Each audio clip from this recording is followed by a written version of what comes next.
The honourable member for Timmins, James Bay.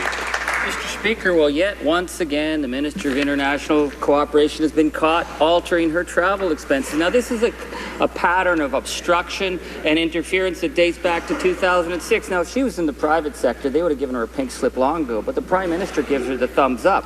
Now, thankfully, the member for New Brunswick Southwest has had the courage to speak out against his party's contempt for the taxpayer. So simple question today. Is there anybody over there on the government benches, anybody else who's offended by her misuse of the taxpayer? Is there anybody who'll stand up for accountability? Just one, please. Hello.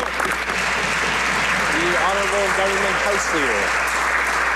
Mr. Speaker, as I've said several times, our government, of course, is committed to ensuring taxpayers' dollars are respected.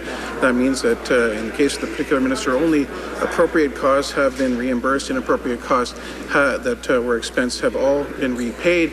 In terms of accountability, of course, the matter is quite simple. We stay clear to our commitments. The real question about accountability is that of this member who tells his electors one thing to get elected and then on the gun registry votes exactly the opposite way in this House. The honourable member for Timmins. Oh, lordy.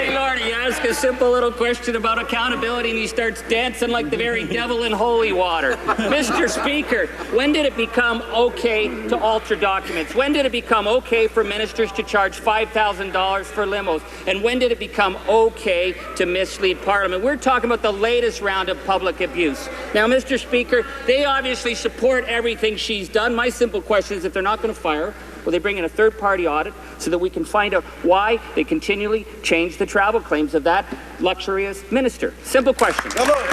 Government House Leader. Mr. Speaker, I don't know what dances that honourable member does when he's trying to explain to his voters why he changes his position from what he says during an election to what he does in this House. I'll take his explanation of it as that which he ascribes to the voters, but I can tell you that when it comes to ensuring that taxpayers' dollars are treated with respect, that's what this government does, and that's why, of course, in the case of the member in question, only appropriate expenses have been reimbursed. Member for York.